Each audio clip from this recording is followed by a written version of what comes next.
Guys इस बार का Monday night रो काफी ज्यादा मजेदार होने वाला है। गाइस आज मंडे नाइट रो की शुरुआत ही करते सच फ्रैकिंग रोलिंस, जो कुछ भी पिछले हफ्ते हुआ पूरे WWE को तो दहला ही दिया था और पूरी तरीके से भूमिका थी बॉबी लैस्ली की। और जो आज सच फ्रैकिंग रोलिंस के पास यूनाइटेड स्टेट चैंपियनशिप है उसमें भी सबसे बड़ी भूमिका बॉबी लैस्ली की है। जिस तरीके से उन्होंने जीती थी बॉबी लैस्ली से सच फ्रैकिंग रोलिंस ने यूनाइटेड स्टेट चैंपियनशिप और भूमिका थी ब्रॉक लेसनर की, उसी तरीके से जब ऑस्टिन थ्योरी ने खत्म करने वाले थे सच फ्रैकिंग रोलिंस को तो बॉबी लैस्ली की सबसे बड़ी भूमिका थी उस यूनाइटेड स्टेट चैंपियनशिप को बचवाने में। गाइस कहने का मतलब मेरा बिल्कुल साफ है कि आज एंट्री होती है सच फ्रैकिंग रोलिंस की और बात कर लेते हैं यूनाइटेड स्टेट चैंपियनशिप के बारे में। वो अपने मुंह से अपनी ही तारीफ करते हैं और गाइस वो बोलते हैं कि मैंने अभी भी अपनी बरकरार रखी हुई है यूनाइटेड स्टेट चैंपियनशिप। और गाइस आगे वो बोलते हैं कि पिछले हफ्ते मैंने ओपन चैलेंज दिया था यूनाइटेड स्टेट चैंपियनशिप के लिए और एक से एक कंटेंडर दिखे थे हमें पिछले हफ्ते, जिसमें कि पहले तो फिन बैलर ही आ गए थे और बाद में मुस्तफा अली और बॉबी लैस्ली। और उसके बाद ही होना क्या था, इतिहास में पहली बार किसी ने कैसन किया था यूनाइटेड स्टेट चैंपियनशिप के लिए, वो भी मनी इन द बैंक। और गाइस मैं आपको एक चीज और बता दूं, बॉबी लैस्ली ने पूरी तरीके से खत्म किया था मुस्तफा अली को। जब उन्होंने फिन बैलर के बाद एक्सेप्ट किया चैलेंज तो बॉबी लैस्ली ने उन्हें खत्म किया और आ गए थे खुद एक्सेप्ट करते हुए चैलेंज, क्योंकि उस चीज का भी कोई फायदा नहीं था। बॉबी लैस्ली ने मैच की शुरुआत हुए बिना ही सथ फ्रैकिंग रोलिंस पे हमला कर दिया था। गाइस कहने का मतलब बिल्कुल साफ है, सथ फ्रैकिंग रोलिंस इतना ही कहते हैं और ऑडियंस की तरफ से आता है रेस्पॉन्स। वो बोलते कि ऑस्टिन थ्योरी इडियट है। गाइस मैं आपको बता दूं, जब पिछले हफ्ते कैश इन किया था ऑस्टिन थ्योरी ने मनी इन द बैंक तो बॉबी लैस्ली ने रेफरी को खींच लिया था और ऑस्टिन थ्योरी का जब सिग्नेचर मूव लगा था वो जीतने ही वाले थे, लेकिन उतने में ऑस्टिन थ्योरी ने बॉबी लैस्ली को इडियट कहा था और उसी चीज को आज कह रही थी ऑडियंस ऑस्टिन थ्योरी को, क्योंकि उन्हें कैश इन नहीं करना चाहता उस यूनाइटेड स्टेट चैंपियनशिप के लिए। और वो आगे कहता है कि मेरे सबसे बड़े दुश्मन से आज मैं फिर ओपन चैलेंज देने वाला हूँ, वो है फिन बैलर। और उतने में एंट्री होती है बॉबी लैस्ली की ऑल माइटी की। गाइज वो आते हैं, वो बोलते हैं कि पिछली बार बॉबी लैस्ली ने खत्म किया सेल्फी बॉय को और पूरी तरीके से तहस नहस कर दिया, और जो पिछले हफ्ते सच फ्रैकिंग रोलिंस तुम्हारे साथ मैंने किया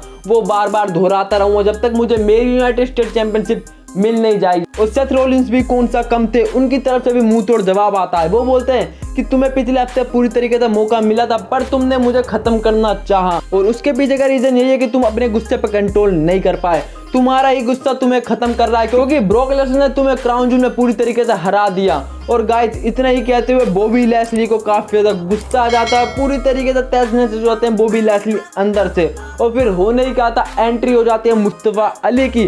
जो कुछ भी हुआ पिछले हफ्ते जब एक्सेप्ट किया था चैलेंज सच फ्रैकिंग रोलिंस का और बॉबी लैस्ली ने खत्म किया था मुस्तफा अली को और आ गए थे खुद। गाइस मुस्तफा अली के आते ही बॉबी लैस्ली शांत नहीं बैठते, वो बोलते कि पिछले हफ्ते जो कुछ भी हुआ मुस्तफा अली मैं फिर से दोहरा दूं और तुम्हारा यहाँ कोई काम नहीं है, तुम चले जाओ जहाँ से तुम आए हो। और गाइस फिर होने ही क्या था, मुस्तफा अली बॉबी लैस्ली पे बिल्कुल टूट पड़ते हैं और लेकिन बॉबी लैस्ली की तरफ से आता है एल्बो और मुस्तफा अली को बाहर फेंक दिया जाता है उस रिंग से और बात करने लग जाते हैं फिर से सच फ्रैकिंग रोलिंस से। लेकिन मुस्तफा अली कौन सा शांत बैठने वाले थे, पिछले हफ्ते जो कुछ भी हुआ आ जाते हैं और बॉबी लैस्ली के टांट पे हमला करने लग जाते हैं और उसी दौरान वो फिर से उठा के बाहर फेंक देते हैं और वो बोलते हैं कि मुझे इतना गुस्सा मत दिलाओ मुस्तफा अली, जो अगर मैं तुम्हारे साथ कुछ गलत कर बैठूं, अगर तुम्हें मैच चाहिए तो आ जाओ। और मैच को होती है शुरुआत और शुरुआत में ही मुस्तफा अली ड्रॉप किक मारते ही बिल्कुल मुस्तफा अली को बाहर करते और स्टील पोस्ट पे दे मारते हैं बॉबी लैस्ली को। और फिर होने ही क्या था, ज्यादा देर तक कंट्रोल नहीं ले पाए मुस्तफा अली, जो महामहिम बॉबी लैस्ली हैं बिल्कुल उठा के फेंक देते हैं बैरिकेड के बाहर। मुस्तफा अली फिर अपनी ताकत को दिखाते हैं लेकिन फिर से आ जाते हैं मुस्तफा अली। इतनी पिटाई होने के बाद पूरा कंट्रोल बॉबी लैस्ली के हाथ में ही था और इतना डैमेज दे दिया होता है बॉबी लैस्ली की तरफ से, लेकिन जब भी मुस्तफा अली पता नहीं क्या दिखाना चाहते थे और वो डाल देते हैं स्लीपर होल्ड में बॉबी लैस्ली को। लेकिन फिर से होने ही क्या था, बॉबी लैस्ली फिर से उठा कर फेंक देते हैं खिलौने की तरह उस अनाउंसर टेबल पर मुस्तफा अली को और फिर लेके जाते हैं रिंग के अंदर, लेकिन पूरी तरीके से कंट्रोल फिर से आ जाता है मुस्तफा अली पे। हाई फ्लाइंग मूव में डोनेटो डीडीटी देने की कोशिश करते हैं लेकिन बॉबी लैस्ली इस चीज को कन्वर्ट करते हैं पावर बॉम्ब में। पावर बॉम्ब में कन्वर्ट करने के बाद बॉबी लैस्ली कवर तो करते हैं लेकिन वो हार नहीं मानते। और फिर होने ही क्या था, जिस तरीके से ब्रॉक लेसनर को दिया था हेडलॉक और हालत खराब कर दी थी ब्रॉक लेसनर की, उसी तरीके से मुस्तफा अली को भी दिया गया हेडलॉक और उन्हें पूरी तरीके से टैप आउट के बिना ही बेहोश करके हरा दिया गया बॉबी लैस्ली की तरफ से। जब बॉबी लैस्ली का हेडलॉक के सामने ब्रॉक लेसनर भी नहीं टिक पाए तो मुस्तफा अली क्या चीज थी उन्होंने वो दिखाई दी थी। और सेथ रोलिंग तो बिल्कुल मैच होने के तुरंत बाद ही चले जाते हैं क्योंकि उनका आज मैच भी था फिन बैलर के साथ, वो भी ओपन चैलेंज जो दे रखा था उन्होंने यूनाइटेड स्टेट चैंपियनशिप के लिए। और मैं आपको बता दूं फिन बैलर अकेले नहीं, पूरा उनका जजमेंट डे होगा उनके साथ, तो ज्यादा चांसेस है कि जजमेंट डे जीत जाए इस बार United State championship Seth freaking Rollins से। वो मैच तो देखेंगे हम आगे, लेकिन उससे पहले मैं बात कर लूं ओरिजिनल क्लब के न्यू मेंबर के बारे में, जो है मिया यिम। गाइस मैं आपको बता देना चाहता हूं, जजमेंट डे की रिया रिप्ली को टक्कर देने आ गई है मिया यिम। जो रिया रिप्ली हर किसी मैच में इंटरफेयर करती थी और जिता दी थी जजमेंट डे को हर बार। जब भी मैच हुआ होगा जजमेंट डे का तो 1 से 2 बार हारे होंगे, लेकिन रिया रिप्ली की अधिकतर मौजूदगी में जीते हैं सिर्फ जजमेंट डे। पूरी तरीके से टक्कर देने तो आई थी मिया यिम, जब पिछले हफ्ते एजे स्टाइल ने बुलाया था मिया यिम को।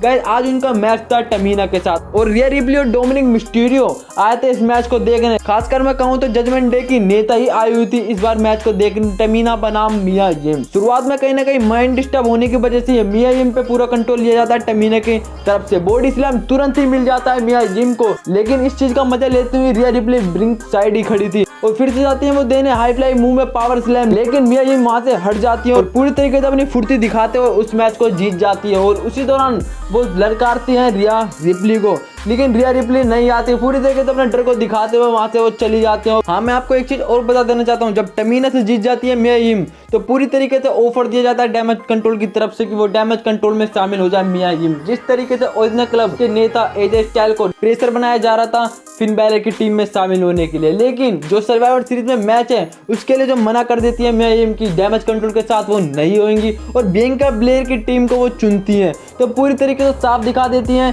कि वो बियंका ब्लेयर के साथ ही जाएंगी सर्वाइवर सीरीज में, वो भी डैमेज कंट्रोल से लड़ने के लिए। लेकिन इसी चीज को देखते हुए रिया रिप्ली आ जाती है डैमेज कंट्रोल की टीम में और सर्वाइवर सीरीज में मैच हो जाता है ऑफिशियल। और एक मैच और ऑफिशियल हो चुका है, जो है एजे स्टाइल बनाम फिन बैलर, वो भी सर्वाइवर सीरीज में। 2 मैच ऑफिशियल हो चुके हैं सर्वाइवर सीरीज में। और तीसरे मैच की बात करूं तो डेक्स्टर लूमियस बनाम मिज, अभी मैच ऑफिशियल नहीं हुआ है लेकिन बहुत जल्द हो जाएगा। गाइस अब मैं बात करूं ऑस्टिन थ्योरी के बारे में, तो उन्होंने इंटरव्यू के दौरान बिल्कुल साफ शब्दों में बता दिया कि उन्होंने money in the bank cash in क्यों किया यूनाइटेड स्टेट चैंपियनशिप के लिए। तो उन्होंने बिल्कुल कहा कि मैं WWE सुपरस्टार के लेवल का नहीं हूं जो मुझे होना चाहिए। और मैं आपको बता दूं वो चीज मैंने रोमन रेंस के साथ क्यों नहीं ट्राई करी मनी इन द बैंक को कैश इन करने के लिए, क्योंकि ब्लड लाइन में सेफ रहता है रोमन रेंस। 2 सालों से रोमन रेंस से कोई भी चैंपियनशिप अभी तक छीन नहीं पाया। हालांकि मैं भी कैश इन करता मनी इन द बैंक, वो भी रोमन रेंस के साथ, तो मुझे भी खत्म कर देता ब्लड लाइन पूरा का पूरा। और इसीलिए मैंने कैश इन किया यूनाइटेड स्टेट चैंपियनशिप के लिए, जिसने बॉबी लैस्ली ने इंटरफेयर कर दिया। उतने में एंट्री होती है डॉल्फ जिगलर की। वो बोलते हैं कि जो तुम हारे वो तुम अपनी मर्जी से हारे हो, तुम्हारे अंदर ईगो बहुत ज्यादा आ गया था, तुम्हारे अंदर ओवर कॉन्फिडेंस बहुत ज्यादा आ गया था, और वो बोलते हैं कि तुम अभी बच्चे हो इन सब चीजों के लिए। और उतने में ऑस्टिन थ्योरी मैच लेते हैं डॉल्फ जिगलर से और मैच की होती है शुरुआत। और शुरुआत से ही जो डॉल्फ जिगलर ने बेइज्जती करी थी ऑस्टिन थ्योरी की, पूरी तरीके से कंट्रोल लेते हैं डॉल्फ जिगलर पे। उनके मिड सेक्शन पे काफी ज्यादा डैमेज पहुंचाया जाता है। क्लोज लाइन और पंचेस की बौछार तो अनगिनत होती ही होती है डॉल्फ जिगलर के ऊपर, और उसी दौरान वो रिंग के मिड सेक्शन पे पटकते हैं डॉल्फ जिगलर को। लेकिन मैं आपको बता दूं डॉल्फ जिगलर भी अच्छे खासे सुपरस्टार, वो डालने की कोशिश करते हैं स्लीपर होल्ड में। और पिछले हफ्ते का ऑस्टिन थ्योरी के अंदर जो गुस्सा था, जो उन्होंने money in the bank cash in किया था, उसका गुस्सा उन्होंने निकाला डॉल्फ जिगलर के अंदर। और जब स्लीपर होल्ड में वो थे तो उन्होंने रिंग के कॉर्नर पे दे मारा डॉल्फ जिगलर को। उसी बहाने स्लीपर होल्ड से तो छूट गए, लेकिन तुरंत मिल जाता है डॉल्फ जिगलर की तरफ से नेट ब्रेकर मिलते ही होना ही क्या था, काफी ज्यादा और गुस्सा रहता है ऑस्टिन थ्योरी को, और वो अपने तुरंत ही बिना वक्त गवाए 2 सिग्नेचर मूव देते हैं। 2 सिग्नेचर मूव देते ही वो कवर जब भी नहीं करते। हालांकि वो जीत जाते डॉल्फ जिगलर से, लेकिन वो और ज्यादा डैमेज दिखाते हुए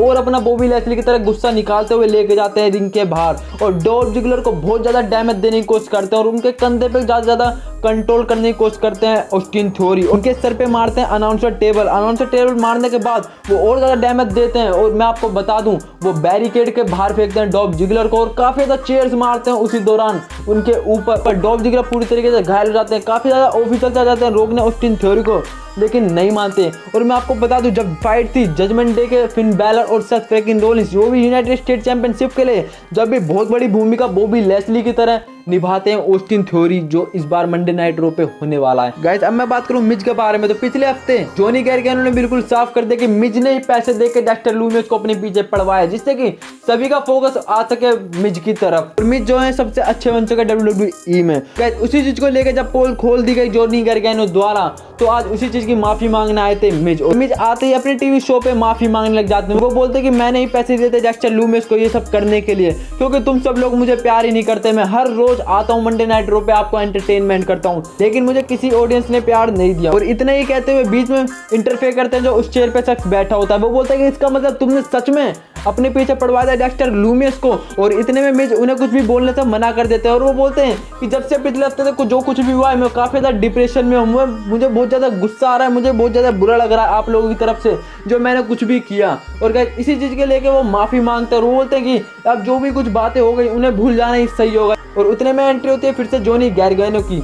जॉनी गार्गैनो आते हैं और वो बोलते हैं कि तुम झूठ बोल रहे हो, तुम्हें कोई फर्क ही नहीं पड़ा पिछले हफ्ते जो कुछ भी। वो माफी मांगने लग जाते हैं जॉनी गार्गैनो से भी फिर से, और वो बात बताते हैं फिर जॉनी गार्गैनो से। वो बोलते हैं कि मैंने डेक्स्टर लूमियस को बीच में पैसे देने बंद कर दिए और इसी कारण वो मेरे अभी तक पीछे लगा हुआ है, और लेकिन हमें ये सब बातें भुला देनी चाहिए। ये बातें तभी खत्म होगी जब तुम्हें सर्वाइवर सीरीज में मिज बनाम डेक्स्टर लूमियस से लड़ना होगा। अगर डेक्स्टर लूमियस जीतता है तो तुम्हें जितने भी अभी तुम्हारे पास पैसे हैं डेक्स्टर लूमियस के वो तुम्हें वापस करने पड़ेंगे डेक्स्टर लूमियस को। अगर तुम जीतते हो तो पूरी तरीके से डेक्स्टर लूमियस तुम्हारी जिंदगी से चले जाएगा। और गाइस इतना कहते हुए मिज डन कर दे, लेकिन उतने में जॉनी गार्गैनो बोलते हैं कि तुम अपने मुंह से ही कह दो डेक्स्टर लूमियस को। और डेक्स्टर लूमियस कैमरामैन बन के आए थे उस समय और पीछे ही हमला करने की कोशिश करते हैं मिज के, लेकिन मिज किसी न किसी बहाने निकल जाते हैं। गाइस बिल्कुल साफ है कि मिज ने फोकस तो ले लिया सभी लोगों का अपनी तरफ। गाइस अब मैं बात करूं सेथ रोलिंस बनाम फिन बैलर, वो भी यूनाइटेड स्टेट चैंपियनशिप के लिए जो फाइट है।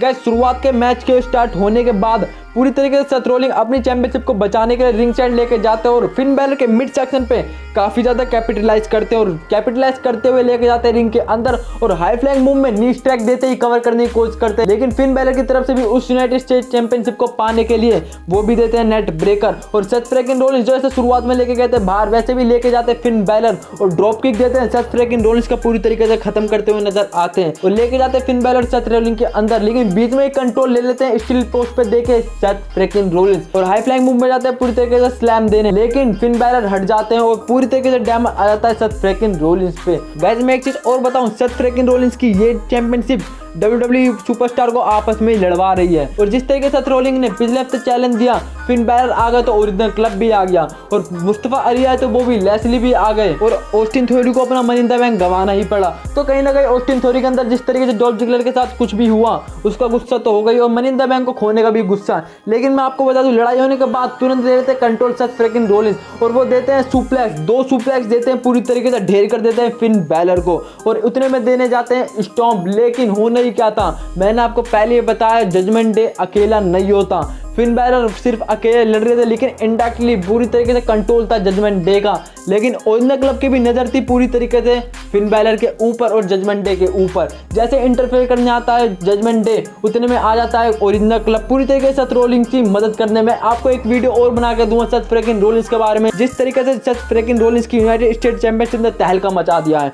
गाइस दोनों एक दूसरे को मारते हैं, काइल एंडरसन डोमिनिक मिस्टीरियो को पूरी तरीके से खत्म करते नजर आते हैं और जो नई ओरिजिनल क्लब की मेंबर बनी है वो रिया रिप्ली को जिस तरीके से लाया गया था खत्म करने के लिए वो पूरी तरीके से अपने काम करती नजर आई होती है। और डोमिनिक मिस्टीरियो को खत्म करने के बाद जाते हैं डायमंड प्रिस्ट को खत्म करने काइल एंडरसन, लेकिन उन्हें मिल जाता है एक स्पाइन बस्टर, वो भी उस अनाउंसर टेबल पर डायमंड प्रिस्ट की तरफ से। और लुक गैलो इसी चीज का फायदा उठाते हुए डायमंड प्रिस्ट को बाहर करते हैं बैरिकेड से और उसी दौरान पूरी तरीके से कंट्रोल सेथ फ्रैकिन रोलिंस पे बनाने के बाद जा रहे थे फिन बैलर कूड़े करा देने और उतने में डोमिनिक मिस्टीरियो को पीटते पीटते काइल एंडरसन ले आते हैं रिंग के अंदर। रेफरी का ध्यान उधर चले जाता है और उतने में धक्का दे देते हैं एजे स्टाइल फिन बैलर को और वो गिर जाते हैं, मिलता है स्टॉम्प सेथ फ्रैकिन रोलिंस की तरफ से और मैच जाते हैं फिर से जीत। और एकदम से पीछे से हमला कर जाते हैं ऑस्टिन थ्योरी, बिल्कुल पूरा सकता कि ऑस्टिन थ्योरी वापस आएंगे जो कुछ भी हुआ पिछले हफ्ते मनी इन द बैंक के साथ। और वो आते हैं बहुत ज्यादा डैमेज देते हैं, अपने सिग्नेचर मूव की पूरी तरीके से बौछार लगा देते हैं और उनकी चैंपियनशिप को बदलते हुए एक मूव में वो देते हैं एक चैंपियन शॉट और सेथ फ्रैकिन रोलिंस पूरी तरीके से खत्म और जाते हैं सेथ फ्रैकिन रोलिंस के मिड सेक्शन में और उठाते हैं यूनाइटेड स्टेट चैंपियनशिप को। इस चैंपियनशिप के पीछे कितने लोग नहीं पड़े, बॉबी लैस्ली और ऑस्टिन थ्योरी को खत्म करने की कोशिश वो भी कर सकते हैं क्योंकि बॉबी लैस्ली ने बोला कि चैंपियनशिप सिर्फ उन्हीं की है। गाइस आई होप आपको वीडियो पसंद आई होगी तो कर दीजिए सब्सक्राइब जरूर से जरूर और बेल नोटिफिकेशन जरूर से जरूर ऑन कर लीजिए। अगर आप रोमन रेंस के फैन तो इस चैनल से जरूर जुड़ जाइए क्योंकि पल पल की अपडेट आपको इसी चैनल पे मिलती रहेगी। और अब मिलते हैं स्मैकडाउन मैच में, तब तक के लिए टाटा बाय बाय।